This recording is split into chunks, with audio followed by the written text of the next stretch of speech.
Bonsoir mesdames, bonsoir messieurs, bonsoir mademoiselle, je suis content d'être parmi vous ce soir. Je tiens tout de suite à préciser d'emblée, et je le dis vraiment et je l'affirme très très fort, parce que c'est des choses sur lesquelles on m'accuse régulièrement, tous les élus, tous les élus en France ne sont pas pourris. Mon discours, c'est pas tous pourris, tous méchants, tous salauds, etc. etc. Ça, c'est un discours que je laisse à des populistes, à des machins. Non. La majorité, la grande majorité des élus sont des gens respectueux, des gens respectables, qui quelque part descendent dans la rue pour vraiment s'occuper de la vie de la cité. Le petit conseiller municipal de la commune, le petit maire, et j'en connais plein, qui dépensent beaucoup plus d'argent, entre guillemets, que ce qu'ils récupèrent, qui a beaucoup plus de responsabilités, parce qu'aujourd'hui, être élu, à ce niveau-là, c'est aussi une grosse responsabilité, parce que, je vous le dis tout de suite, un panier de basket qui tombe sur un enfant, le maire peut aller en prison à cause de ça. Il y a des petits maires qui touchent 600 euros d'indemnité et qui dépensent 700 euros d'assurance par mois. Quand vous faites la différence, ils perdent déjà 100 euros le début du mois. Donc ces gens-là, moi, je ne les mets pas en cause.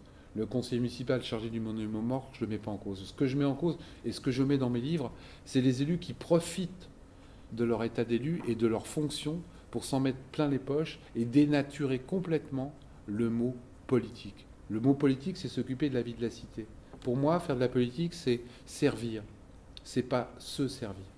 Et le problème qu'on a rencontré jusqu'à présent, c'est qu'il y avait tellement d'opacité dans ce que pouvaient toucher ces gens-là que quelque part les gens ne savaient pas. Mais ça n'a pas commencé aujourd'hui, parce qu'on peut faire un petit peu d'histoire. Il faut que vous sachiez par exemple qu'en 1789, donc quand on a commencé à monter l'histoire des députés, on a fait venir des députés de province. Et on s'est aperçu que ces gens-là ne pouvaient pas rester dans Paris. Et que quelque part, l'ensemble des députés ont décidé de leur verser ce qu'on appelle une indemnité. Sauf que déjà à l'époque, 1789, on est en pleine révolution, ils n'ont pas voulu marquer ça dans les comptes rendus. De façon à ce que le peuple ne le sache pas. De façon à ce que les gens de la rue ne sachent pas qu'on versait une indemnité importante à l'époque à ceux qui avaient été élus.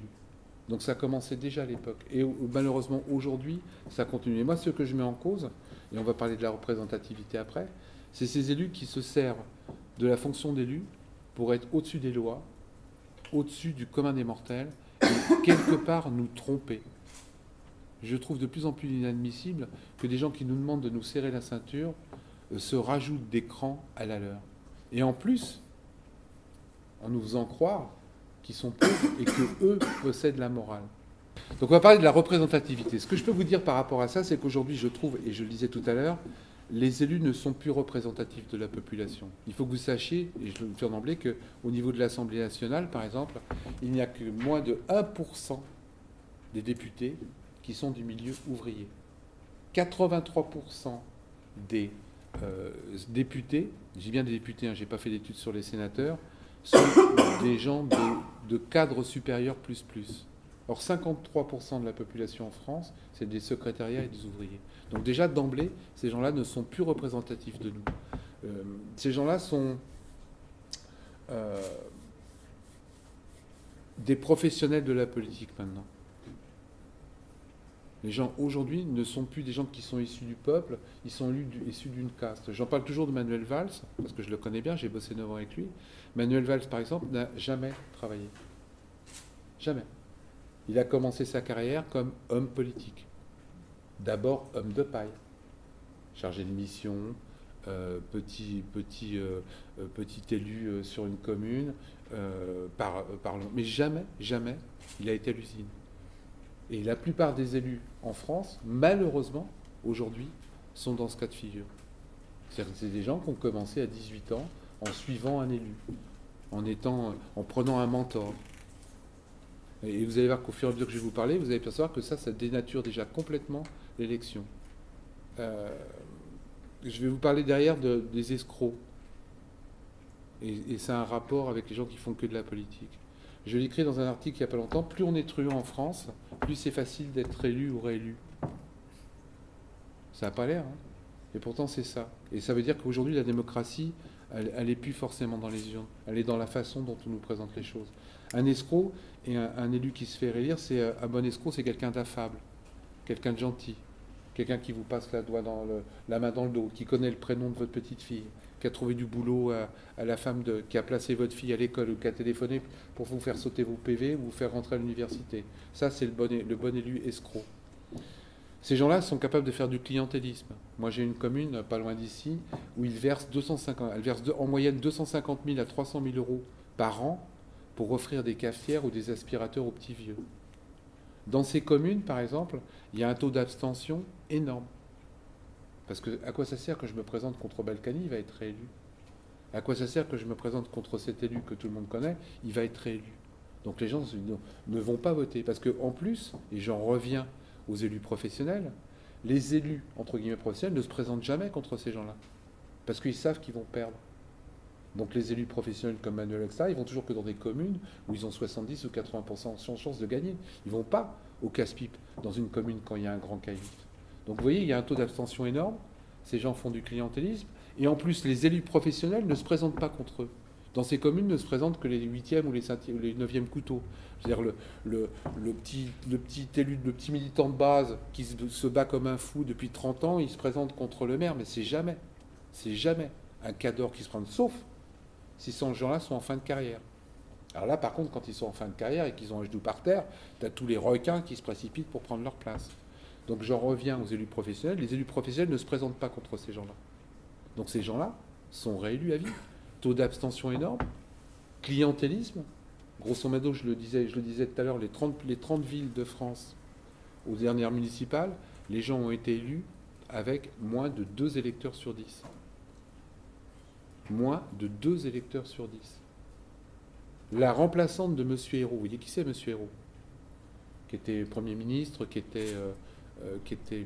est aujourd'hui ministre des Affaires étrangères, et qui se trouve être dans le lit parce qu'il a été condamné pour 2 millions d'euros de détournement d'argent en collaboration avec la mafia. Ouais, ce que je vous dis est vrai. Hein. Tout est factuel. Mais il l'avait fait effacer de son casier judiciaire. Il l'avait fait effacer. Donc ces gens-là ne sont plus du tout représentatifs de la population. Donc la remplaçante, vous savez à combien de pourcentage elle a été élue? 1,4 électeurs sur 10. 1,4 électeurs sur 10. Est-ce qu'aujourd'hui, on peut dire qu'un élu qui est élu avec 1,4 électeurs sur 10 est représentatif de l'ensemble de la population? Je ne crois pas. Hein. Je vais vous donner un autre exemple du vote. Les élections régionales. Vous avez entendu parler des élections régionales? Là, en décembre. On a tous voté. Vous savez, le truc où ils ont pris 22 régions, ils les ont fait passer à 13 pour faire des économies, hein, c'est ça. Hein, ouais. C'est bien comme ça qu'on nous l'a vendu. Hein. Et c'est marrant parce que une fois qu'ils nous ont présenté ça, à 2h du matin, il y a un amendement qui est passé par un des adjoints que je connais bien de M. Valls, qui s'appelle Da Silva, où quelque part ils ont gardé le même nombre d'élus. Donc on passait de 22 à 13 régions pour faire des économies, tout en gardant le même nombre d'élus que pour 22 régions. Mais moi qui ai été élu, je sais ce que ça veut dire. Le même nombre d'élus, ça veut dire quoi? Ça veut dire le même nombre de bureaux, le même nombre d'assistants, le même nombre de voitures, le même nombre d'argent qu'on donne aux groupes politiques. Ils sont où les économies? Ils sont sur le dos des fonctionnaires, ils sont sur le dos des employés, mais sûrement pas sur le dos des élus. Et en plus, je vais vous donner la petite dernière qui est marrante, si vous avez un petit peu suivi la presse, lors de la première réunion en Assemblée Générale, et j'ai été conseiller régional, je sais ce que c'est, ils se font voter des augmentations de 40 à 70%. De 40 à 70%. Et j'ai lu dans la presse qu'il y en avait qui eu le culot de dire, mais c'est dans la loi, on était obligé de s'augmenter.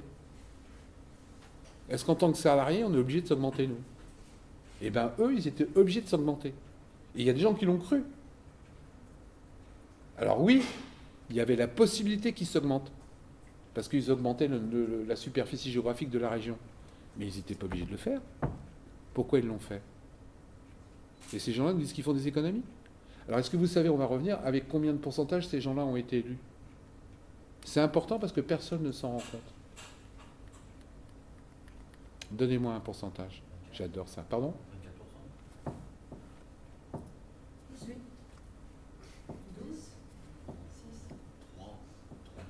3,8% des électeurs. Aujourd'hui, les conseillers régionaux qui vont donc nous gouverner entre guillemets sur la région pendant 6 ans, ont été élus avec 3,5% des électeurs. Je vous en fais la démonstration des démonstrations vachement simples. 100% de votants, d'accord? Sur cette élection, grosso merdo, il y a eu 60% d'abstention. Donc 100% d'inscrits, ça nous donne 40% de votants. Tout le monde suit?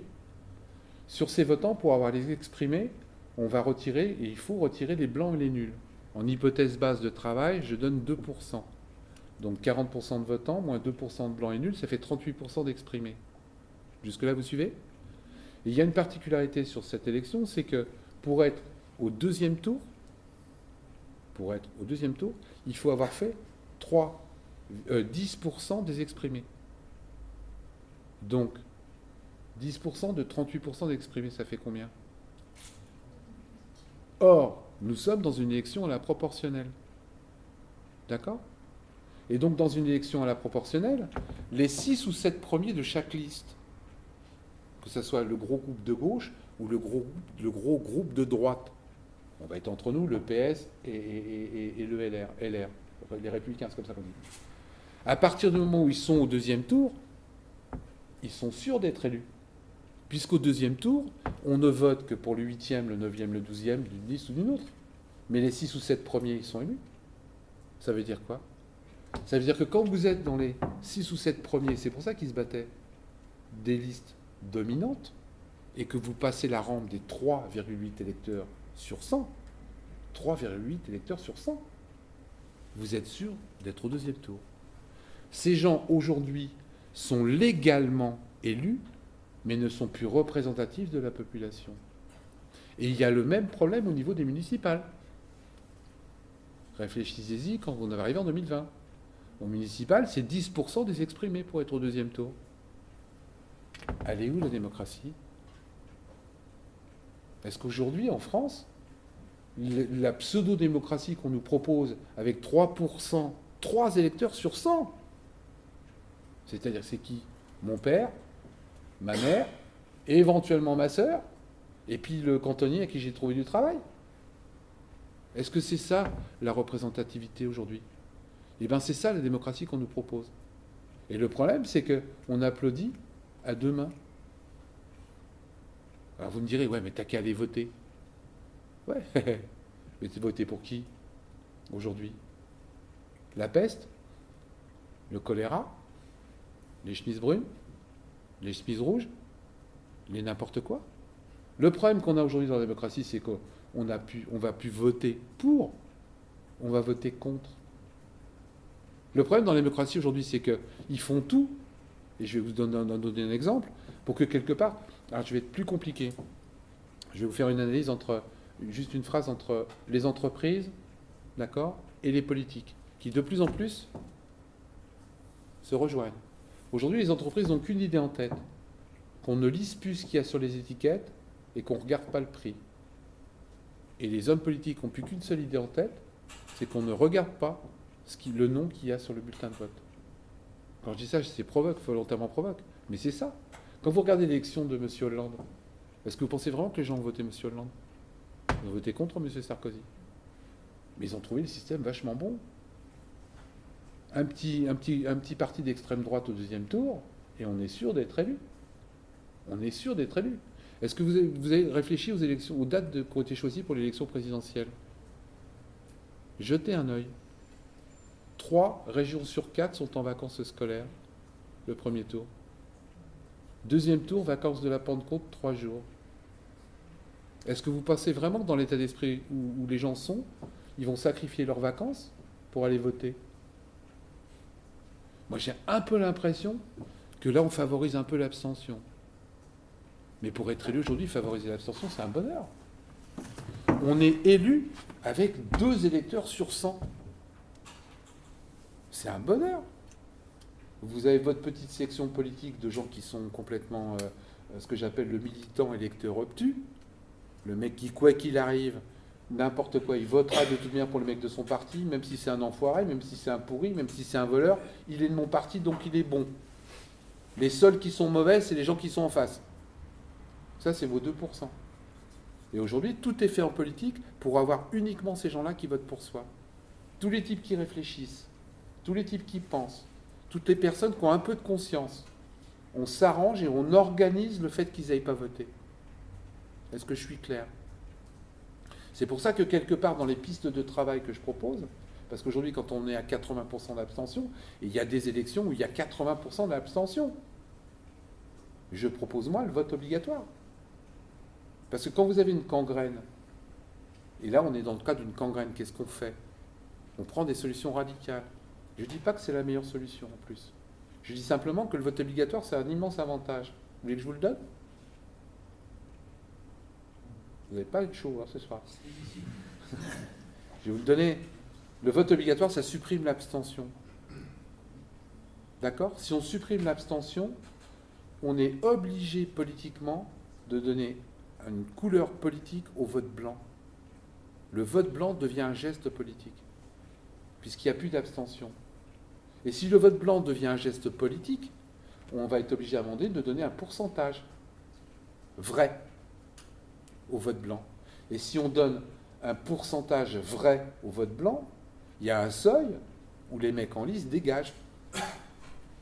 Et c'est pour ça que je dis que le vote obligatoire, aujourd'hui, est une des pistes de travail pour remoraliser la vie politique. Il y a des gens qui disent « Ouais, mais attends, la démocratie, la liberté... » Non, non, non. Le vote, dans ces cas-là, c'est de la citoyenneté. N'oubliez pas, mesdames, que vous ne votez que depuis 1945. Avant, vous ne votiez pas.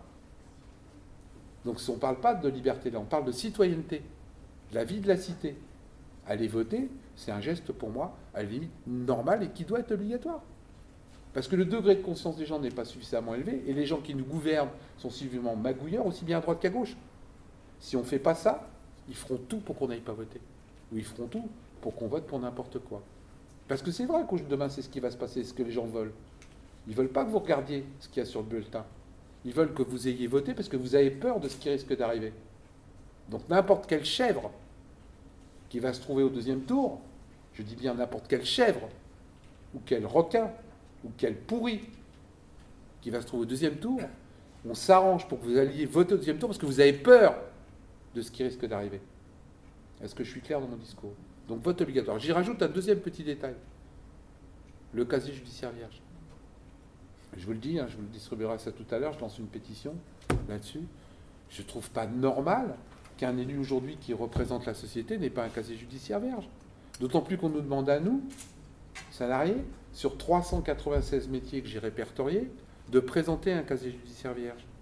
Pire, il y a certains boulots où si vous êtes condamné pendant votre travail, pendant votre job, et ça peut arriver à tout le monde, on peut faire une connerie, etc. on vous vire de votre travail sans indemnité. Vous n'avez même pas droit au chômage, vous êtes viré sans indemnité, parce que vous avez été condamné. Pourquoi? Pour être élu, il ne faut pas présenter un casier judiciaire vierge. Je ne parle pas de la petite pécadille, parce qu'on me l'a sorti, ça. Ouais, mais tu comprends, moi j'ai cassé du flic. Non, non, attends, je ne parle pas de la petite pécadille. Le B2 et le B3, détournement d'argent, et les délits qui ont été déjà répertoriés dans le cadre de l'inéligibilité des élus. La caution, la corruption, etc., etc. Pourquoi un élu qui a été condamné pour agression sexuelle, et j'en ai, a le droit de se représenter et d'être élu? Alors qu'aujourd'hui, quelqu'un qui bosse comme éducateur spécialisé, etc., s'il a le malheur, enfin le malheur, non, la honte, de toucher un enfant et d'être condamné, il n'a plus le droit de travailler dans un métier où il y a des enfants. Un comptable qui est condamné pour détournement d'argent caractérisé, on lui interdit pendant 5 ans ou 10 ans de bosser dans un boulot ayant rapport avec l'argent. Et moi, j'ai des mecs qui ont violé des femmes, qui se représentent, et qui, le pire, c'est là où ça me rend fou, pour toutes les raisons que je vous donne avant, ont été réélus au premier tour. J'en veux aux femmes. Il y a des femmes dans la salle? Ouais. J'ai du mal à comprendre que les femmes, et j'ai des exemples, j'en ai un qui est dans le 93 à Neuilly-sur-Marne, monsieur Mahéas, qui a été condamné, cassation, etc., pour harcèlement, agression sexuelle sur une employée de sa mairie. Le mec, il a été réélu au premier tour, les doigts dans le nez. Alors, ok, il a eu que 30%, je sais pas quoi, des électeurs qui se sont déplacés, mais dans les 30%, il y avait quand même des femmes. Comment les femmes peuvent voter pour un mec qui a fait ça? Il y a aussi un problème de conscience. Parce que je dis aussi, je le dis souvent, c'est une grosse minorité des élus qui sont truands. Hein. Donc plus on monte dans le haut de la pyramide, moins il y a d'élus, plus ils truandent. Plus on descend, plus il y a des élus, moins ils truandent. Mais il y en a beaucoup qui ferment les yeux aussi. Hein. Parce qu'il y a des miettes. Je dis un élu qui truande, et c'est pour ça que je suis pour une transparence de plus en plus grande. Un élu qui truande, c'est aussi un élu qui fait signer des papiers, qui fait rédiger un papier par la secrétaire. La secrétaire voit bien qu'il y a quelque chose qui n'est pas clair dans ce qu'elle rédige. Le mec qui présente un truc au conseil municipal, et l'ensemble du conseil municipal vote, hein, en regardant ailleurs. Il y a quelques élus qui ramassent des petites miettes. On n'est jamais truand tout seul. Là aussi, il va falloir qu'on révise les choses. Moi, je dis que faire et laisser faire, c'est aussi grave. On parle d'agression sexuelle depuis quelque temps, et moi j'en ai connu quelques-uns que j'ai bien fait. Je vous donne un exemple. Moi, qui étais un petit peu en politique depuis longtemps, vous saviez comment on appelait DSK il y a 30 ans dans les couloirs? Bite à la main. C'était son surnom. Donc tout le monde savait. Il y a beaucoup de gens qui n'ont pas parlé. Hein. Moi, je connais bien Georges Tron pour X temps. Je veux dire, il y a déjà 25 ans que des nanas me disaient, mais quand je vais voir Georges Tron, je mets des bottes, des cuissardes et un pantalon. Tout le monde savait que dans la mairie de Georges Tron, il y avait une table transparente. Sur la table de son bureau, c'était une table transparente. Histoire de pouvoir voir. Personne ne disait rien. Donc il y a aussi des gens qui sont coupables. Il y a un moment donné qu'il faut que les gens prennent conscience. Moi, j'ai toujours refusé de voter, par exemple, et je me suis déjà battu plusieurs fois avec Manuel Valls, sans comprendre pourquoi. Manuel Valls, plusieurs fois, m'a demandé de voter pour un truc de monsieur Dassault. Pourquoi? T'as pas besoin, fais-le. Non. Non, tu m'expliques. Moi, je veux bien mourir, mais je veux être convaincu. Donc il y a aussi un degré de conscience qu'il faut qu'on reprenne là-dessus. Donc est-ce que vous êtes bien clair que moi, je trouve qu'aujourd'hui, que la démocratie n'est plus représentative? Que quelque part, si on fait le vote obligatoire, au moins les gens, quand ils seront élus à 30% des voix, ils seront élus de 30% de 95% de votants. Ça va quand même changer que d'être élu aujourd'hui avec 50% de 10% de votants. Sauf que dans les journaux, partout dans les médias, on vous donne juste le 50%. On ne vous dit jamais que madame, la remplaçante de monsieur Hérault, a été élue avec 50%, entre guillemets, de 2,8 des électeurs. Donc 1,4% des électeurs. Jamais on vous dit ça. On ne vous dit pas qu'il y a eu 60% d'abstention. On ne vous le dit pas. On vous dit où? Moi, j'ai entendu l'exemple que vous citez, je le cite souvent parce que je trouve qu'effectivement, c'est lamentable que quelqu'un se fasse élire avec un petit peu de voix, mais je l'ai entendu à la radio. Ouais. Et j'ai entendu le nom de l'abstention. Je me suis dit, elle s'est fait élire avec que dalle. On est d'accord, ça commence à se dire. J'ai entendu le nom de l'abstention. Ça commence à se dire. Il y a de temps en temps un journaliste qui lève la tête et qui le dit. Mais majoritairement, on ne le dit pas. Mais justement, quand vous regardez la télé, les gens ont été élus avec 51% des voix. Point barre. Oui, la télé. On se contente de ça. Mais c'est vrai que dans quelques radios, et de temps en temps, un journaliste ouvre sa gueule et le dit. Moi, je pense qu'on devrait inscrire le nombre de votants sur un résultat. Mais c'est vrai que si on met le vote obligatoire, le problème c'est... Alors je ne dis pas en plus, parce que j'ai des détracteurs là-dessus, que c'est le nirvana, que c'est la meilleure solution, qu'avec ça on n'aura plus de problème. C'est pas vrai. Il y a plus de 90 pays où il y a le vote obligatoire, il y a aussi des problèmes. Mais, par exemple, je regarde la Belgique, même si la Belgique, il y a encore quelques élus corrompus, il y a 5%, de 5 à 7% de gens qui ne vont pas voter. C'est-à-dire que les gens, quand même, quand ils sont élus avec 95% de votants. Pour moi, c'est ça la démocratie. S'il y a des gens qui ne sont pas d'accord, dites-le. Moi, je suis tout à fait d'accord, parce qu'au final, c'est bien beau d'aller tout le temps voter, mais si l'offre politique ne correspond pas effectivement derrière à l'envie des citoyens, on tombe dans une représentativité qui n'en est pas une. On est d'accord. Dans ces cas-là, tu votes blanc. Oui, mais il faut qu'il soit pris en compte. Bah oui, mais dans le cadre du vote obligatoire, ils seront obligés. Avec, si aucun élu c'est ça. C'est vrai que c'est un peu dur à comprendre parce qu'on n'arrive pas à imaginer qu'on peut dégager tout le monde. Mais avec le vote obligatoire, si tu mets un pourcentage au vote blanc, si tes 4 candidats en présence ne te plaisent pas, tout le monde va voter blanc. Donc les 4 candidats, ils dégagent. Donc ta représentativité, tu vas la retrouver. Mais ils sont remplacés par d'autres. Mais à partir du moment où tu sais que tu peux être viré, déjà les truands vont moins se présenter. Si tu rajoutes le casier judiciaire supplémentaire vierge à plus, déjà t'en élimines plein. T'as plus personne.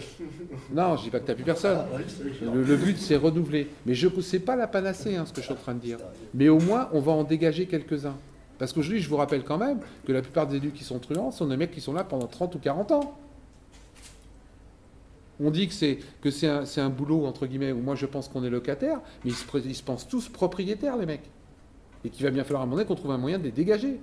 Aujourd'hui, on parle de démocratie, mais moi j'ai l'impression plutôt qu'on est revenu au Moyen-Âge. On parle de quoi? On parle de fief. Les mecs, ils sont aux affaires. Ils se transmettent leur mandat de père en fils ou de père en cousin. C'est pas de la royauté, ça. C'est pour ça qu'il faut se débarrasser de ça. Comment ça se fait qu'il y a des gens qui, quelque part, sont élus pendant 40 ans? Et j'en ai une tripotée, j'ai pas fait la liste, mais il y en a un paquet. Regardez dans votre mémoire collective, les élus. Le mec, quand il est élu, ils sont là pour 30 ans, 40 ans. Alors que normalement, c'est des mecs qui devraient juste être de passage. Ils font leur boulot, et après, ils passent la main à quelqu'un d'autre. C'est ça que je veux changer. Et en mettant ce système-là, tu le changes. Parce que le mec, une fois que tu auras ça à casier judiciaire vierge, déjà, il y en a déjà un paquet qui va partir. Et je précise tout de suite, je le dis parce qu'on me le sort, ouais, mais c'est pas juste un mec qui a payé sa dette, il pourrait pouvoir... Ouais, attends, deux choses. Ok. Donc pourquoi tu le fais pour les salariés que tu le fais pas pour toi? Parce que si tu dis que le mec a payé sa dette, dans ces cas-là, pourquoi un mec ne peut pas se présenter comme pompier alors qu'il a payé sa dette et qu'il a un casier judiciaire? C'est la même chose. Ça, c'est le premier point. Deux, je le signale, les gens ne le savent pas, un casier judiciaire, ça s'efface. C'est-à-dire que sur le B2, au bout de 3 ans, tu peux demander à ce que ça soit effacé de ton casier. Pour le B3, qui sont des délits un peu plus importants, au bout de 9 ans, tu peux le faire effacer. Je vous citais tout à l'heure, vous n'avez pas entendu, mais c'est ce qu'a fait M. Hérault. Donc M. Jean-Marc Hérault, qui avait été condamné, a fait effacer ça de son casier judiciaire.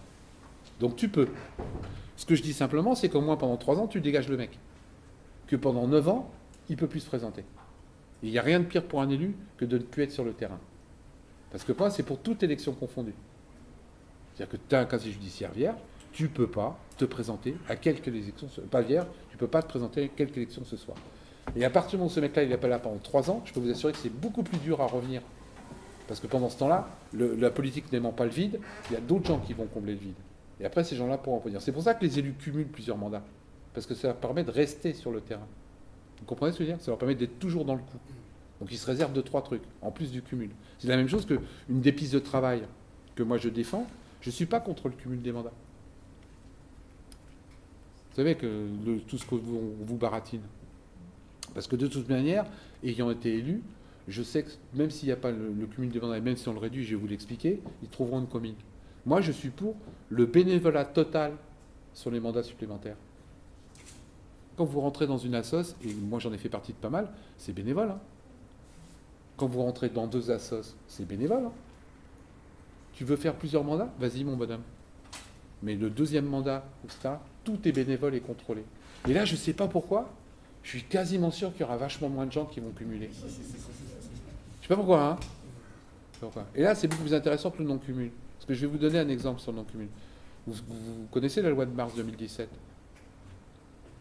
Celle qu'on va vous balancer là bientôt, en vous disant on moralise la vie politique, on réduit les mandats des élus, les gens vont être obligés de rendre des mandats, etc. Vous n'avez pas entendu parler de ça? Hein? Ça arrive en mars 2017. Hein. Alors je vais vous donner aussi, vous faire voir que c'est une grosse arnaque. Elle m'amuse beaucoup celle-là. Donc en mars 2017, on va vous dénoncer à grand renfort qu'on moralise, que les élus rendent des mandats. D'accord? Ça, c'est acté, c'est fait. Donc l'élu va rendre son petit mandat. Il ne va pas rendre le mandat qui lui rapporte le plus. Hein. On est d'accord? Ou alors les mecs, ils sont complètement teubés, ou les mecs, ils sont intègres. Il n'y en a pas beaucoup. Ce petit mandat, qui, comme dirait Santini, c'est celui qui sert à payer ses cigares tous les mois. Il va falloir remettre des autres élus dessus. Parce qu'il va donc y avoir un mandat vide. Donc je signale et je le rappelle, on est quand même le recordman du monde du nombre d'élus au mètre carré. On a 618 000 élus en France, à peu près, parce qu'ils sont incapables, et la DGA ne sait même pas elle-même combien il y a d'élus territoriaux, etc. Donc 618 000 à peu près. Recordman du monde. Aux dernières municipales, il y avait un élu pour 48 électeurs. C'est pas mal.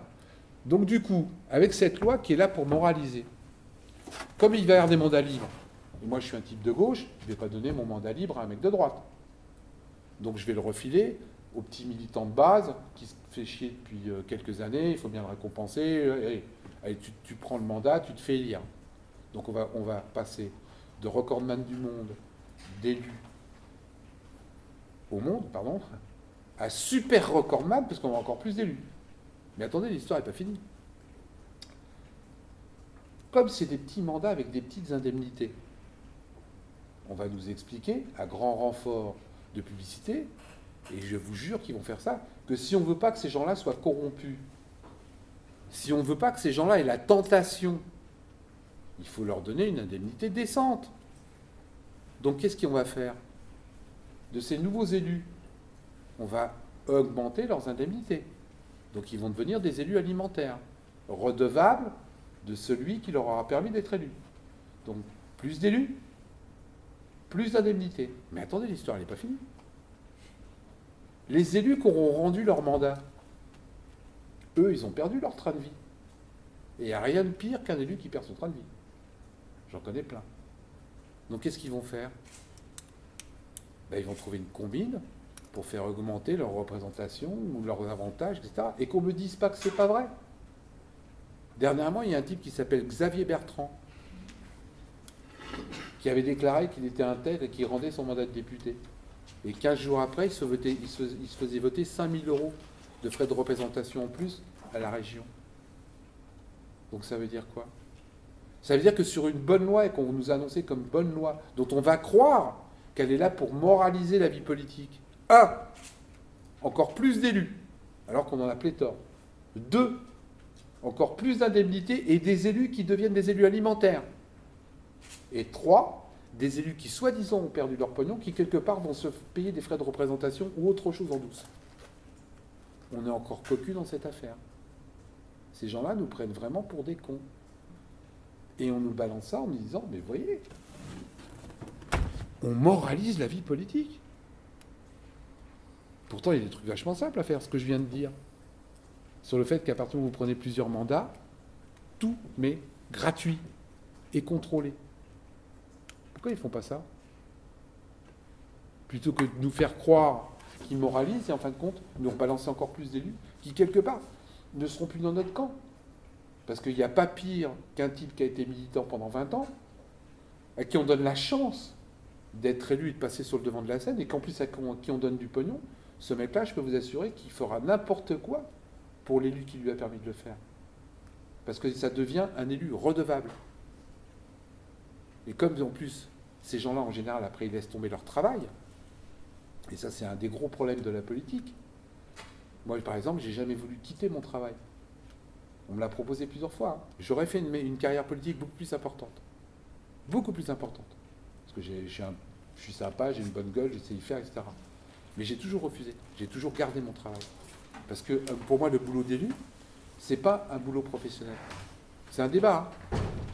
C'est pas un boulot professionnel, c'est un boulot de vocation. C'est j'ai envie d'aider ma population, j'ai envie de rentrer dans une association parce que je me sens utile dans l'association et que j'ai envie de rendre service. C'est pas un boulot professionnel. Donc j'ai toujours gardé mon travail. Mais ces élus dont je vous parle, eux, ils vont devenir des professionnels. Je peux vous assurer que ça ne va pas arranger nos affaires. 1, ils vont couvrir leurs mentors. 2, ils vont faire comme les autres, ils vont tout faire pour garder leurs avantages. Est-ce que je suis clair dans mon discours? S'il y a des gens qui sont contre, n'hésitez pas à m'interrompre. Hein. J'accepte avec tolérance les gens qui ne sont pas d'accord avec ce que je dis. Mais jusqu'à présent, j'ai du mal à faire que ce que je dis n'est pas rationnel. Quand je dis 3,8%, bah oui, c'est vraiment 3,8%. Quand je dis casier judiciaire vierge, c'est vraiment casier judiciaire vierge. Quand je parle aussi de la protection fonctionnelle des élus, qui pour moi est une aberration, même si elle doit exister. Moi, j'ai du mal à comprendre qu'un élu qui fait des agressions sexuelles soit payé par la collectivité, son avocat. J'ai du mal à comprendre qu'un élu qui a été condamné, parce que soi-disant, je vais vous expliquer pourquoi, sa municipalité, c'est pas porté partie civile, ça soit la collectivité qui paye l'amende. Quand un chef d'entreprise fait une connerie, qu'est-ce qui se passe? Il paye sur sa maison, sur ses deniers propres, quand il ne s'est pas bien démerdé comme les gros trusts. Un président d'association, il y a une loi qui est passée aujourd'hui. D'ailleurs, j'ai démissionné toutes les présidents d'association que j'avais, parce qu'un président d'association de loi 1901, s'il a mal géré son association, il s'est prouvé, il est responsable sur ses deniers propres. C'est-à-dire qu'aujourd'hui, il y a des présidents d'associations pour X raisons, hein, où on déclare qu'il y a une mauvaise gestion de l'association, le mec, on lui fait vendre sa maison. Un élu, non. Un élu, s'il a une amende, sauf si vraiment c'est détachable de sa fonction, et malheureusement, ils n'appliquent pas la loi à ce niveau-là, il paye, c'est la mairie qui paye. Je vais vous donne un exemple. Du côté de Rambouillet, il y a un élu qui avait détourné 13 millions, entre 13 et 20 millions d'euros. C'est pas mal, hein. Moi, je ne les ai pas. Hein. Vous les avez, là, il y a quelqu'un qui a 13 millions d'euros dans la salle. Donc, il avait détourné entre 13 et 20 millions d'euros. Déjà, le procès traîne, etc., etc. Je vais passer les détails. Il a été condamné avec 20 000 euros d'amende avec sursis. Déjà là, je l'ai mauvaise. Mais vous voulez que je vous dise le plus marrant? C'est que les gens ont été 3 fois que cul dans cette affaire. Un, son avocat a été payé par la municipalité, puisqu'il a été mis en examen et qu'on s'est arrangé pour que ce ne soit pas détachable de sa fonction. Et l'avocat, dans ces cas-là, je peux vous assurer qu'ils se font plaisir. J'ai un élu qui est pas loin là, il dépensait par an, est-ce que je vous dis est vrai, par an, 2,4 millions d'euros de frais d'avocat. Sur la commune, c'est à Asnières. Pas celui qui est réélu là et qui a été réélu avant. 2,4 millions d'euros. Donc ce mec-là, on a payé son avocat. Les 20 000 euros d'amende. C'est aussi la collectivité qui les paye. Mais vous connaissez la meilleure? Les 13 millions de détournements. C'est aussi la collectivité qui l'a payé. Parce que la mairie ne s'était pas portée partie civile. Comme c'était un mec de sa majorité. J'ai pas honte de le dire, hein, c'était un adjoint de M. Larcher. Vous connaissez M. Larcher, président du Sénat? Deuxième personnage de l'État. Très grande personne. 18 000 euros de salaire en moyenne d'indemnité par mois. Imposable sur 4 100 euros. Ah ouais, c'est ça les élus. 18 000 euros d'indemnité, imposable sur 4 100 euros. Et bien Larcher, il ne s'était pas porté partie civile contre son adjoint. Donc la population a payé l'avocat, l'amende et a remboursé les 13 millions d'euros. Pendant 3 ans, ils ont eu 70% d'augmentation sur leur impôt de déchets ménagers. À rembourser à qui? Pardon? À rembourser à qui? Parce que le détournement a été fait, c'était de l'argent de la commune. Non, c'était de l'argent qui a été détourné, qui a été mal géré, etc. Il fallait le rembourser. C'est de l'argent détourné. C'est pas de l'argent de la commune. Mais de toute manière, c'est de l'argent qu'il faut rembourser. À partir du moment où on vole de l'argent, il faut le rembourser. J'ai pas les détails en tête, je te les donnerai si tu veux. Mais c'est pas de l'argent que tu prends dans une poche et que tu remets dans une autre. Quand tu voles de l'argent, tu voles de l'argent. D'accord? Donc là, il y a eu 13 millions de détournements d'argent. Est-ce que je suis clair? Cet argent-là, il y a des créanciers. Les créanciers, il a fait les rembourser. Et ben, c'est la population qui a remboursé les 13 millions d'euros sur leurs impôts. Ça, moi, je trouve ça complètement anormal. Et je demande un truc vachement simple. Moi, je suis toujours très rationnel. Je demande simplement que quand un élu est mis en examen dans le cadre de sa fonction et que ça soit contrôlé, systématiquement, la mairie se porte partie civile. Je demande un truc vachement simple. Qu'un élu, quand il détourne de l'argent, il soit condamné le plus près possible de ce qu'il a détourné. Je sors cet exemple qui est un à côté. Tout le monde a en tête la nana qui a payé 40 000 euros de taxi à l'année. Dépensé, ce qu'on a su. Hein. Elle a été condamnée à 4 000 euros, avec sursis. Donc d'un côté, je dépense 40 000 euros, je vole 40 000 euros et je suis condamné qu'à 4 000 euros. Il y a quand même un malaise. Nous, si on... Pardon? Je croyais avoir entendu qu'elle allait rembourser. Non, non. Elle a dit qu'elle avait remboursé. Mais elle a été condamnée à 4 000 euros. Ouais. Ah non, parce que c'était sur ce qu'elle avait remboursé, elle a été prise pour d'autres choses. Son amende, c'était 4 000 euros. Parce qu'en plus de ça, c'est trop facile. Même si tu rembourses, ça veut dire quoi? C'est-à-dire que tu as fait une connerie, tu rembourses un petit peu, et puis tu as le droit de recommencer. Ça aussi, ça commence à être un peu gonflant. Moi, je rencontre si toi tu rembourses, tu vas quand même, on te vend quand même ta maison. Hein. Parce que la loi est différente. Alors peut-être tu as le droit de détourner du pognon, tu as le droit de faire des malversations, tu as le droit de faire de la corruption. Je dis bien, tu as le droit de faire. Et puis tu rembourses un petit peu, et puis le juge dit, attends, vous avez remboursé, on laisse tomber, monsieur. Ça veut dire quoi ça? Ça veut dire qu'il n'y a que ceux qui ont du pognon qui peuvent donc rembourser, qui quelque part en absous. Donc ça, je ne veux même pas l'entendre. Et c'est ce qui se passe aujourd'hui, parce que j'ai plein de cas. Où le mec, il a remboursé, faute à moitié, faute, comment on dit? Faute avouée ou faute remboursée à moitié pardonnée. Non, ça va quoi. Tu as fait une connerie, tu payes. Parce que nous, on ne nous fait pas. Le problème, c'est que si la loi était la même pour tout le monde, à la limite, moi, je voudrais bien le comprendre. Mais quand je vois que des procès pour des élus, et j'ai toutes les preuves dans mes bouquins, il faut 15 ans ou 20 ans pour que ces mecs-là soient condamnés. Toi, si jamais tu fais un détournement d'argent, pour X raisons, 3 mois après, tu as ton procès, 4 mois après, on vend ta baraque. 4 mois après. Je vais vous donner un autre exemple qui me rend fou aussi, celui-là. J'ai un ancien ministre qui a été condamné, pour une fois il y en a un, qui a été condamné pénalement à 2 ou 3 millions d'euros d'amende. Là, pas de bol, c'est lui qui paye. Mais c'est pas fini. Le mec, il était voir son percepteur. Ce que je vous dis est vrai. Prouvé. D'abord, ils n'ont pas porté plainte contre moi. Hein. Et c'est écrit. Vous savez bien que si jamais c'était pas vrai ce que je disais, il y a des mecs qui longtemps qui m'ont attaqué. J'ai un seul procès sur 1200. Donc le mec, il va voir son percepteur. Il négocie un moratoire. Jusque-là, j'ai rien à dire. On est d'accord, le mec, 3 millions d'euros, c'est vrai que tout le monde ne peut pas forcément les sortir. Vous savez en combien de temps il va rembourser? J'adore voir la tête des gens qui cherchent. 162 ans. Oh, putain. Il est chaud. Il est chaud. Accepté, hein. 162 ans. Le percepteur a accepté qu'il rembourse sa dette en 162 ans. Et en plus, c'est une dette pénale. Donc du coup, quand il meurt, la dette s'arrête. 162 ans. Il a eu un accord avec le percepteur. Et c'est un truc tout con, hein. Parce que nous, on a eu, simple, on a eu la somme qu'il avait à payer et la somme que le percepteur l'autorisait à rembourser tous les mois. Bon, on a juste fait la division, hein.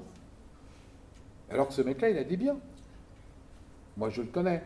Il a un petit château, il a un appartement à Paris. Ça. Est-ce que nous, on nous fait ça? Est-ce que nous, si on va voir le percepteur, parce qu'on a 2000 € de retard de paiement d'impôts, on nous permet de faire un étalement sur 162 ans?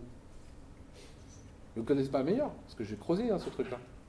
La retraite des élus n'est quasiment pas imposable. Donc le mec, il a fait jouer sa retraite d'élu, quasiment pas imposable. Ok, je te prends que 1500 € par mois. Elle n'est pas belle la vie pour ces gens-là?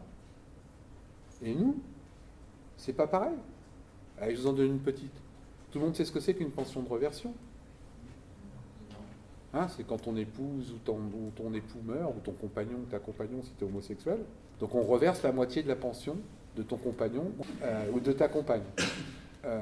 En France, pour les salariés, c'est 54% de 19 936 € maximum. 19 936 € maximum. Maximum, hein. Donc c'est déjà 1500 € par mois.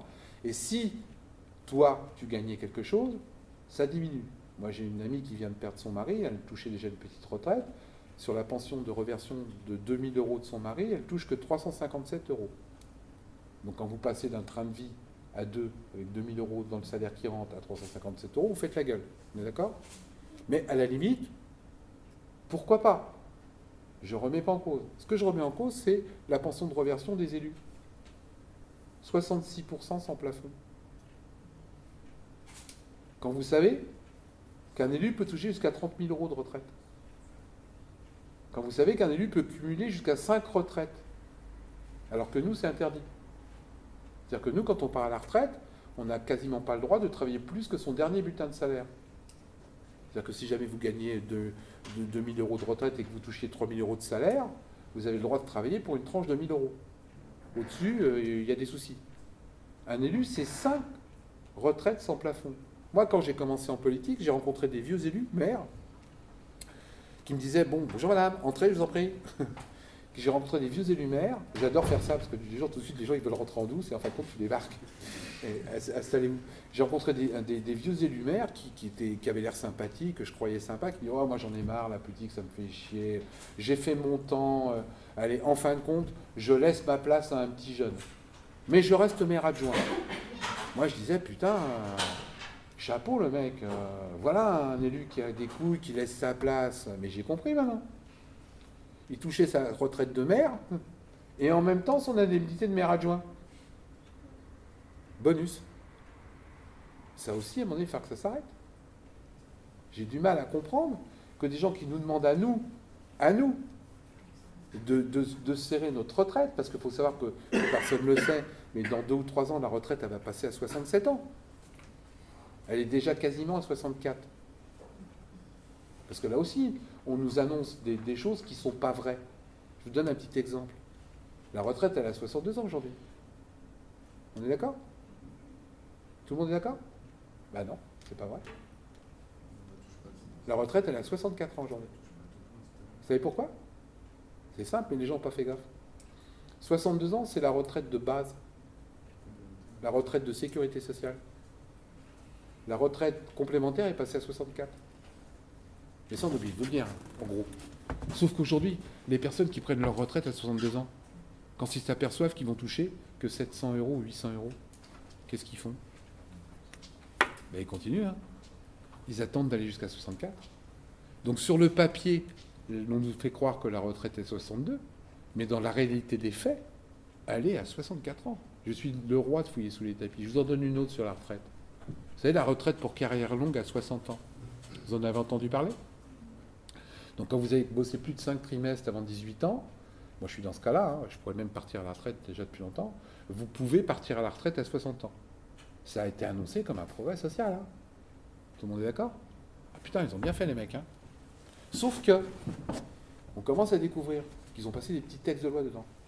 Une femme qui a eu un cancer du sein, qui a été arrêtée de 3 ans, elle a fait une carrière longue, elle se pointe, on lui dit non madame, vous avez été 3 ans malade, il faut les rajouter à vos 60 ans. Donc aujourd'hui, et qu'on ne me dise pas moi, que quelqu'un qui a eu un cancer, il l'a fait exprès. Que c'était un feignant. Un ouvrier qui travaille sur un chantier, qui s'est cassé la jambe, qui a mis 8, 9 mois, 1 an, 2 ans à se remettre la hanche, qui est tombé du chantier, etc.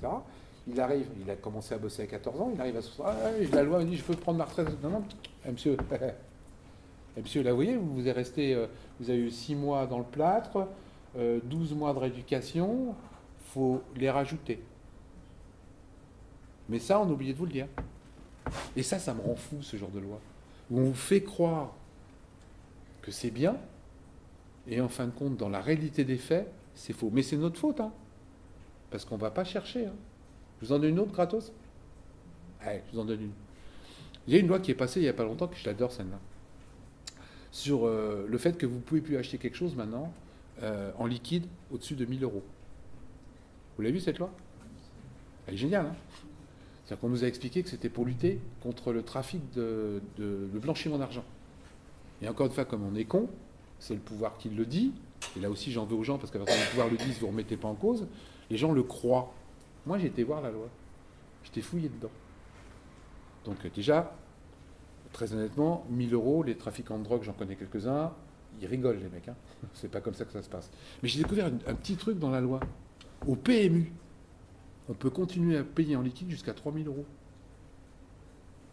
Bon, moi je suis un type con, mais des mecs qui essayent de truander sur le pognon, j'en vois dans ma ville d'Évreux, ça passe souvent par le PMU. Le casino, Hein? au casino, ça va être plus élevé, je pense. Non mais attends, c'est fou. Ouais, au casino aussi. Donc nous, simple lambda, au-dessus de 1 000 euros, on ne peut plus payer en liquide pour mieux nous tracer. Parce que derrière, il y a d'autres choses. Hein. C'est pas seulement le fait de prendre du liquide, c'est aussi pour nous tracer. Et pour jouer au PMU ou au casino, tu as le droit de jouer à encore plus de liquide. Mais pour qui on nous prend? De plus en plus, ces gens-là nous prennent pour des cons. Mais comme c'est le pouvoir qui le dit, on le croit. Et moi, je raconte, oh, c'est bien, ils ont lutté contre le trafic de drogue. Pauvre con, hein. Regarde un peu. Regarde un peu, ils sont petit à petit en train de nous serrer. Sous des prétextes de démocratie, sous des prétextes de sécurité, sous des prétextes de lutte contre des malversations. En fin de compte, ils l'organisent. Parce que petit à petit, quand on pourra plus payer en liquide, ça veut dire quoi? Et personne ne s'en rend compte, et là, je digresse par rapport aux élus. Parce que c'est ce qu'ils sont en train de nous préparer. On va être obligé de payer par carte, hein, tout. On est d'accord? C'est fait pour. Il n'y aura plus d'argent liquide. Sauf que si jamais vous êtes payés tous par carte, moi je vous tiens. Celui qui est derrière la manette, là. Avec une carte, moi je sais tout ce que vous faites. Aujourd'hui, j'ai des amis qui sont capables de me dire ce que vous avez mangé, avec qui vous baisez, où vous étiez, combien il y avait de couverts chez vous hier soir. Tout ça grâce à une carte de crédit. Une carte de crédit, en plus, on sait où vous êtes. L'argent liquide, tu peux le donner à monsieur et puis tu vas le dépenser ailleurs. Ça va être un bonheur. Un bonheur pour tous ces gens-là. Mais il y a des gens assez bêtes pour croire que ça va être plus pratique. Parce que c'est comme ça qu'on va vous le vendre. Vous vous rendez compte, vous n'avez plus besoin de vous travailler d'argent. On va plus voler de liquide aux petites mémés. Ça va être vachement plus pratique pour vous. Vous n'aurez pas besoin de vous trimballer avec de l'argent liquide. Vous allez avoir une petite carte. Mais vous allez faire rouler. Mais là, je digresse. Hein. Excuse-moi, reprends-moi, Hakim, parce que là, je suis parti sur un autre sujet. Si ça vous gêne, vous me dites. Hein. Mais c'est un truc qui me rend fou parce que les gens ne se rendent pas compte, comme en politique. Les gens ne se rendent pas compte que sous le prétexte de soi-disant démocratiser, d'être encore plus ouvert vis-à-vis des gens, on est en train de nous rouler la tête et de nous enfermer dans un truc qu'on ne pourra pas s'en sortir. Comme pour les élus. Comme pour soi-disant le vote qui est démocratique, qui en fin de compte est complètement antidémocratique. Aujourd'hui, on est malheureusement de plus en plus dirigé par une caste de gens qui sont de moins en moins nombreux, qui ont toutes les rênes. Et ils vous font croire que vous pouvez faire ce que vous voulez. Alors, on en était où? Régime chômage. Ah ouais. Sur les élus, je vous en donne une autre sur les élus au niveau du chômage. Ça va vous plaire, ça. Moi, j'ai du mal à comprendre, et les gens ne se rendent pas compte, qu'un élu, il a droit à 3 ans de chômage. Nous, c'est 2. Ça, c'est le premier point. 2, ils ont institué une loi où un élu qui est plus élu, de son propre fait, hein, je ne parle pas d'un élu qui est battu. Un élu qui est battu, à la limite, là encore une fois, moi je suis ni Robespierre ni Judas, et les Robespierre et Judas ne sont jamais bons parce que c'est terminal. Pourquoi il n'aurait pas droit au chômage? Oui, je suis ouvert. Mais là, ils ont passé une loi pour des élus qui ne se représentent pas. Et un élu qui ne se représente pas, pour moi, je l'assimile à quelqu'un qui démissionne. Le mec qui ne se représente pas, il va faire autre chose, c'est son droit. Et bien un élu qui démissionne, donc qui ne se représente pas, il a droit à 3 ans de chômage. Truc de fou, hein. Et un député qui ne se représente pas, 3 ans de chômage, vous connaissez quelle est sa dernière mensualité de chômage? 1 425 € pendant 3 ans. C'est un bonheur. Hein. En plus, lui, il ne pointe pas à la NPE. C'est-à-dire que je connais des élus qui ont retrouvé une autre manière de rentrer du pognon et qui en même temps les touchent. Je connais des élus, j'en connais un qui est président d'un parti politique, qui, pendant qu'il était maire, touchait ses indemnités de chômage. Nous, si on fait ça, mais c'est un truc de fou. Pire, là, ils ont passé un amendement il n'y a pas longtemps. Et tout ce que je vous dis, encore une fois, est factuel et vrai. J'ai rien inventé. Ils ont passé un amendement où ils ont embauché des gens pour contrôler les comptes en banque des mecs qui sont au RSA. Je ne sais pas si vous vous rendez compte. C'est-à-dire que là, il y a des gens qui ont le droit de fouiller dans votre compte en banque pour voir si vous êtes vraiment au RSA. Sous prétexte, encore une fois, et on l'a cru, qu'il y a trop de mecs qui truandent au RSA. Oui, oui. Il y a en moyenne 6% de connards qui truandent sur le RSA. 6%. Mais là où j'ai du mal à comprendre, c'est qu'on embauche 200 personnes pour soi-disant trouver 6% de gens qui truandent au RSA. Ils ne vont pas trouver 6%, ils vont peut-être trouver 1%. Mais pour fouiller sur le compte en banque d'un élu qui, lui, truande à plus grande échelle. Si vous saviez le parcours du combattant, on ne peut pas fouiller sur le compte en banque d'un élu. On ne peut pas écouter au téléphone un élu. Quand vous voulez écouter au téléphone un député, quand un inspecteur de police que je connais veut écouter un député au téléphone, il est obligé de demander l'autorisation au questeur de l'Assemblée nationale.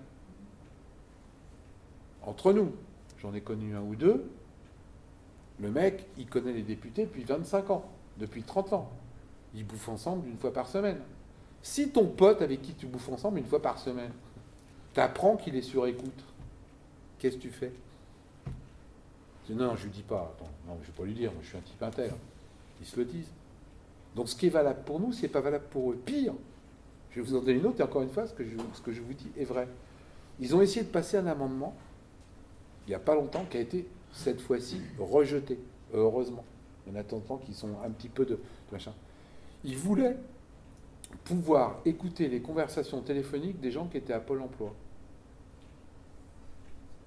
Pour savoir si les gens étaient vraiment au chômage.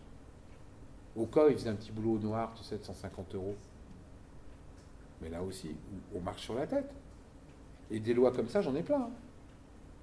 Et petit à petit, ça bouffe nos libertés. Tout en nous faisant croire le contraire. Hein. En plus, tout en nous faisant croire le contraire. Et ces gens-là se permettent des trucs. Là, j'ai rencontré sur une autre conférence une députée qui a été élue en 2012, une enseignante. Elle débarquait. Je suis obligé de dire que ce que je vous dis est vrai, à chaque fois ça m'énerve. Lana parle avec moi, elle me dit, parce qu'on ne le croit pas des fois, tellement c'est fou. Lana me dit, tu sais, j'étais fou de rage, je mets les pieds dans l'hémicycle, j'ai 2 vieux briscards qui viennent me voir pour me prendre sous l'oreille. Je croyais que c'était pour m'apprendre les rouages de maintenant. Non. La première chose qu'ils ont dit, viens, on va t'apprendre comment truander sur ton IRFM. 5 770 € d'argent de poche pour les députés chaque mois, 6 200 € d'argent de poche chaque mois pour les sénateurs. Moi, c'est des trucs qui me rendent fou. J'ai découvert, et je l'ai marqué, plus de 200 élus qui ont payé leur maison personnelle avec l'IRFM. Payer leur maison personnelle. Nous, en tant que salariés, on appellera ça de l'abus de bien social. Entre autres. Détournement de fonds publics. Entre autres. Eux, c'est légal. Alors, ils disent qu'ils ont arrangé les choses. Parce que ça s'est un peu su. Donc, ils le disent un petit peu, mais c'est pas vrai. Il y en a encore qui le font, mais ils ont trouvé d'autres systèmes. Parce qu'en France, il y a un truc bien particulier, c'est qu'on vous donne de l'argent, vous en faites ce que vous voulez. Il y a des pays où c'est pas comme ça. Moi, je milite pour un truc vachement simple. Je suis pas contre, encore une fois. Je le dis tout de suite parce qu'il y a des gens qui me rentrent dedans en disant « Ouais, tu veux tout casser ». Non, non. Moi, je veux pas tout casser. À la limite, c'est normal qu'un élu ait des frais de représentation. Pour moi, c'est normal. Ce que je dis simplement, c'est qu'il devrait fournir des factures. C'est tout. Il y a certains pays où tu payes ton restaurant, et après, comme un chef d'entreprise, et après tu vas apporter à comptable ta facture, et tu te fais rembourser. On sait ce que tu as acheté, et on sait comment tu l'as acheté. En France, c'est pas ça. On te donne le pognon, tu fais ce que tu veux. Et j'ai découvert un député qui, avec son IRFM, s'est payé de la thalassothérapie et des voyages au Sénégal à lui et toute sa famille. Et le mec, il n'était pas content, il a porté plainte en diffamation, en plus. Disons. On avait les billets d'avion, on avait les factures de thalassothérapie, il dit, mais ouais, c'est là, je porte plainte en diffamation. Parce que c'est comme ça en France. Ils sont attaqués, les mecs, ils te rentrent dedans. D'abord, c'est simple, un élu, c'est pas coupable. Un élu, c'est innocent. Non, pardon, un élu, c'est pas responsable. Et quand il est réélu, il est innocent. Je ne vais pas être coupable, j'ai été réélu. Et je suis sûr que c'est des formules qu'ils emploient. Moi, je dis simplement que ça serait vachement simple. Il y a certains pays qui sont intéressants, comme la Suède, par exemple, où il y a un gros bouquin qui sort tous les ans. Alors, c'est vrai que c'est chiant. C'est un espèce de gros dictionnaire. Et bien, dans ce dictionnaire, il y a jour par jour, quasiment heure par heure, ce que dépense chaque membre du gouvernement. C'est-à-dire que le secrétaire, le matin, il se lève, il a un petit déjeuner avec 3 personnes, il y a marqué secrétaire de machin, petit déjeuner de 3 personnes, 70 €. Le ministre se rend à tel endroit, ministre pris des transports en commun, ticket 2,50 €. Et tout est marqué jour par jour. En France, c'est le flou le plus absolu. Il n'y a aucun contrôle. Aucun. La réserve parlementaire. 130 000 € par député. Vous gagnez 130 000 € par an, là ? Eh ben, c'est 130 000 € qui font ce qu'ils veulent. Les sénateurs, ça peut monter jusqu'à 350 000 € par sénateur. On a découvert que ça servait à financer des gendarmeries. Ils financent ce qu'ils veulent avec. Alors ils me disent, ouais, mais je me suis engueulé, j'étais à l'Assemblée nationale il y a pas longtemps, je me suis engueulé avec eux. Ouais, mais on fait du bien public, on rend ça. Ben oui, mais attends, c'est complètement arbitraire. Si moi je suis un opposant, tu vas me donner du pognon ? De quel droit tu disposes de cet argent-là, comme tu veux ? Moi, j'ai découvert des élus qui montaient des associations bidons et qui se versaient la réserve parlementaire dans l'association. Aucun contrôle.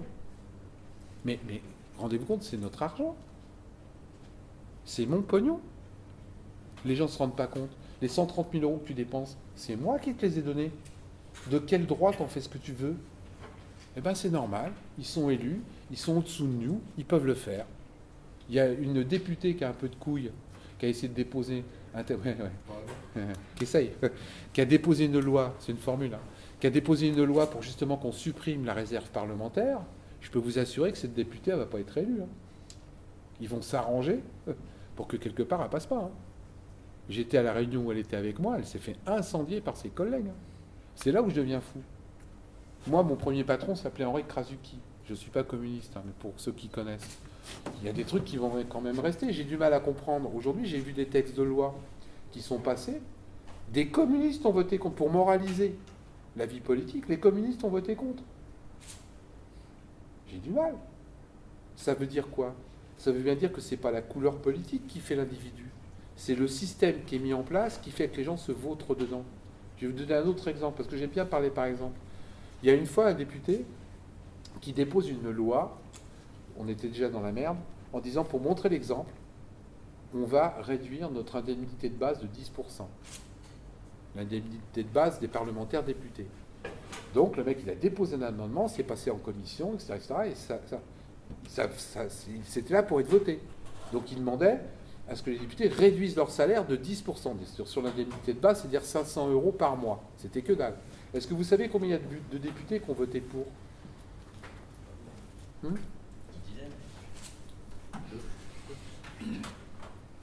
Deux députés sur 577 ont voté pour. Moi, je suis désolé, ça me rend fou. 2. Autant vous dire que l'amendement, il n'est pas passé. Hein. Et c'était rien, c'était 10%, c'était que dalle. Mais au moins, ça montrait l'exemple. Ces gens-là ne veulent pas montrer l'exemple. Ils veulent que nous, on fasse des sacrifices.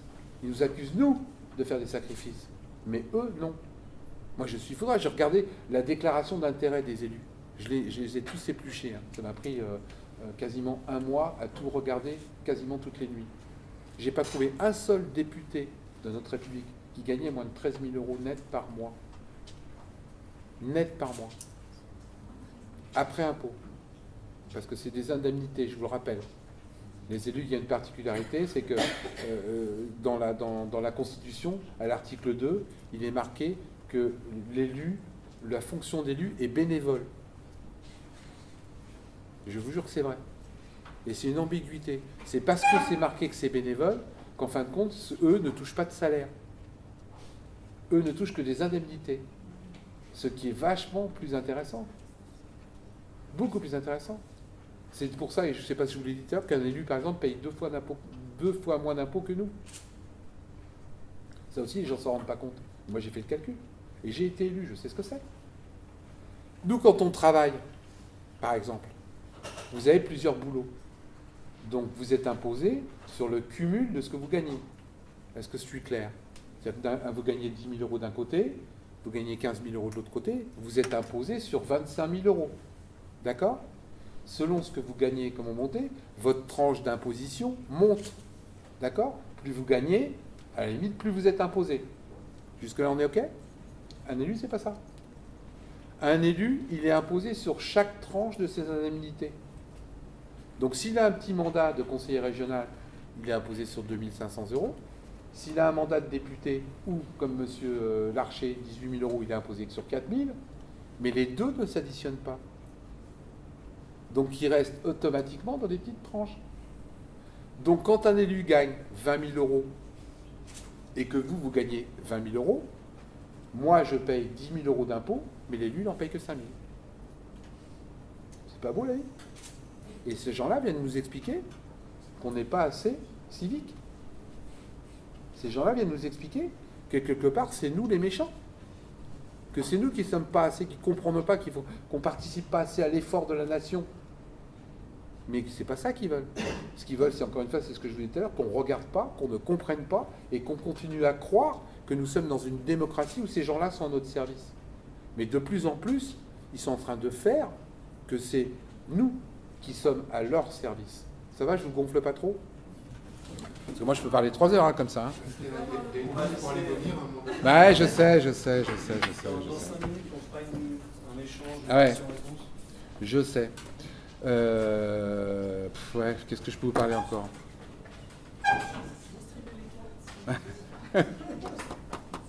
Ouais, donc je vous juste terminer là-dessus, je vais vous laisser la parole parce que sinon je peux en parler pendant 10 heures. Pourquoi je suis pour le casier judiciaire vierge? Et parce qu'il y a des gens qui disent, ouais mais tu comprends, il y a déjà une inéligibilité systématiquement, il y a des députés qui déposent des trucs pour que l'inéligibilité à vie, vous en avez entendu parler, tout ça malheureusement c'est bidon. L'inéligibilité, ce n'est pas constitutionnel. Une éligibilité à vie, de toute manière, ça sera toujours retoqué par le Conseil constitutionnel. En 2010, il y avait une peine d'éligibilité. Il y a un mec qui avait été condamné pour agression sexuelle.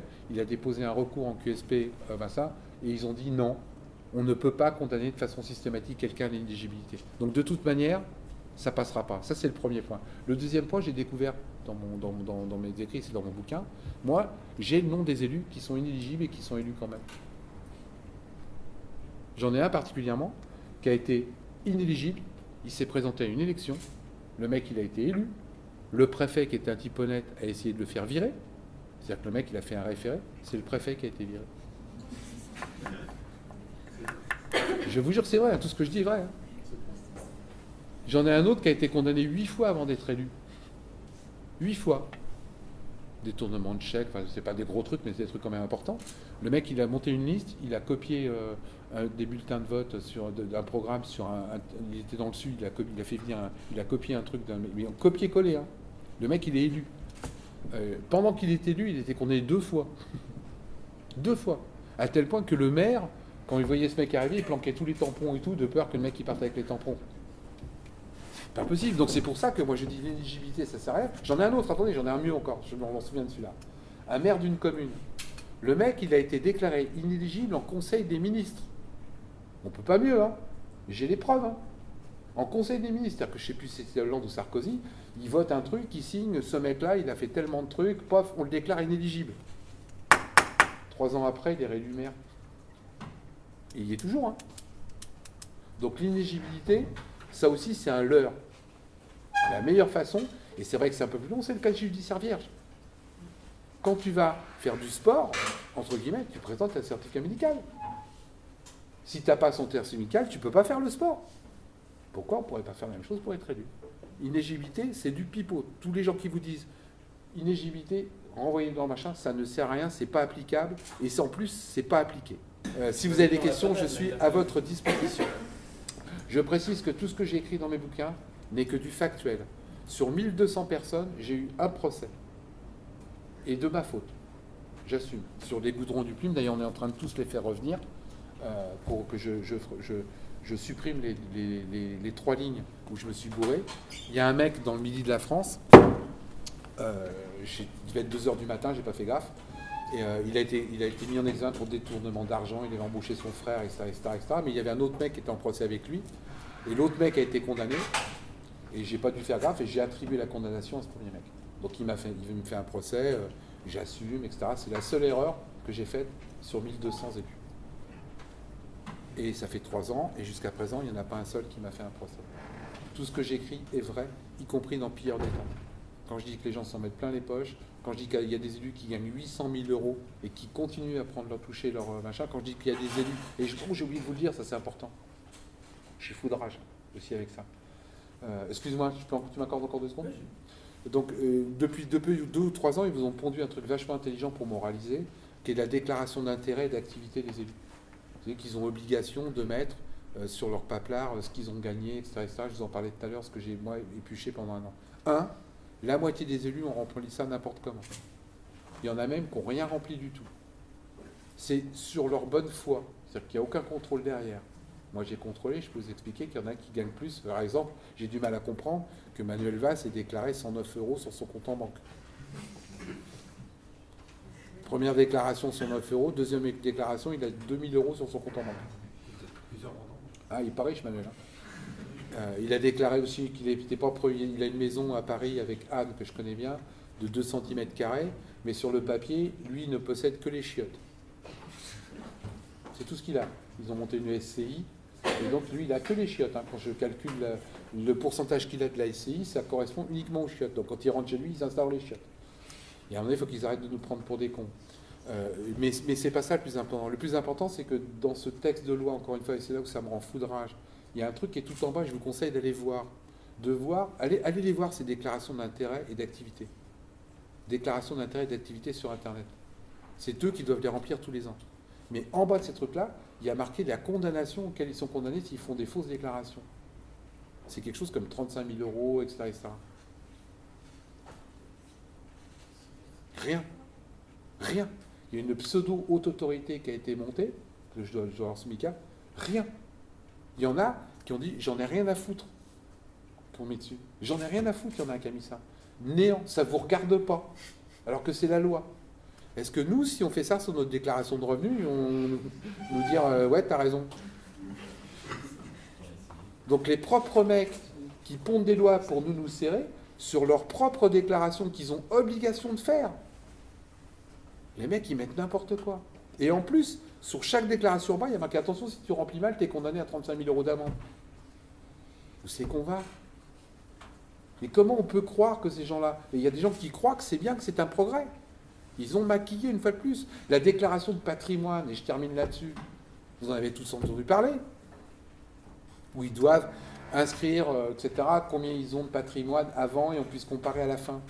Mais si vous saviez le parcours du combattant pour aller voir ces déclarations de patrimoine, d'abord, il faut que vous soyez électeur dans le département de l'élu que vous allez voir. Si moi je veux aller voir le patrimoine de Balkany, je ne peux pas. J'habite dans l'Essonne, lui dans les Hauts-de-Seine, je n'ai pas le droit. Déjà, par rapport à la vie. 2, il faut que vous preniez rendez-vous 15 jours à l'avance. Vous pouvez payer n'importe comment. 3, vous ne pouvez pas y aller avec un appareil photo, avec un stylo, etc., etc. C'est interdit. Vous avez quelqu'un derrière vous. Vous devez lire, mais de mémoire. Je crois qu'il y a de certains départements où ils vous autorisent un crayon à papier. Vous pouvez recopier sur un crayon papier la déclaration. 4, vous n'avez pas le droit de divulguer quoi que ce soit de ce que vous avez lu. On est d'accord, hein? Mais, et on a pris ça pour un progrès social, hein? Mais vous ne connaissez pas le pire. C'est que moi, j'ai le mec en meilleur que moi qui fouille sous le tapis. Donc si vous divulguez quelque chose que vous avez lu, déjà après avoir fait tout le parcours du combattant, d'accord, c'est-à-dire que vous reteniez de tête tout ce que le mec il a dans son patrimoine. Ok, et vous êtes un génie, vous êtes un aspergeur, je ne sais pas comment on dit là, Asperger, vous retenez tout en photographié, vous ressortez. Votre condamnation est plus importante que si l'élu fait une fausse déclaration. C'est-à-dire que l'élu dans son patrimoine, si on découvre qu'il fait une fausse déclaration, je vous résume, lui il est condamné à 30 000 € d'amende, mais si vous divulguez sa fausse déclaration, vous êtes condamné à 50 000. Vous n'avez pas l'impression qu'on nous prend pour des cons? Mais le problème, c'est qu'il n'y a que des fouineurs comme moi qui s'en rendent compte. Parce que moi, j'ai pris le temps et que je suis de l'intérieur, j'étais voir. Et que vous, on vous fait voir que la surface de l'iceberg. Et comme la surface de l'iceberg, elle est belle, vous y croyez. Mais moi, je vous le dis et je vous l'affirme.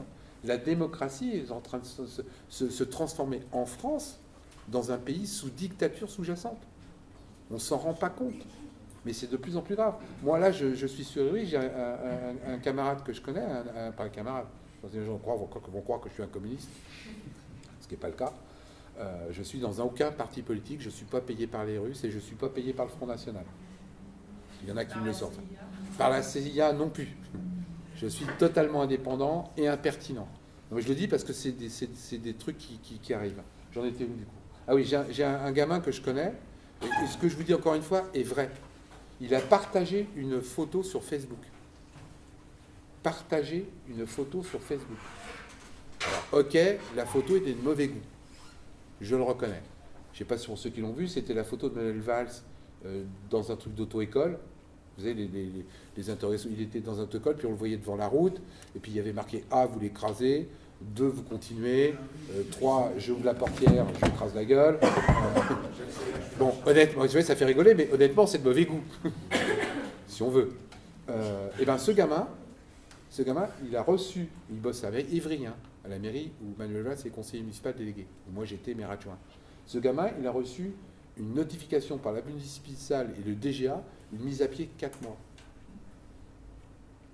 Il n'a pas fait le montage, il n'a rien écrit sous la photo, il a juste partagé la photo sur Facebook, il l'a mis sur le sien.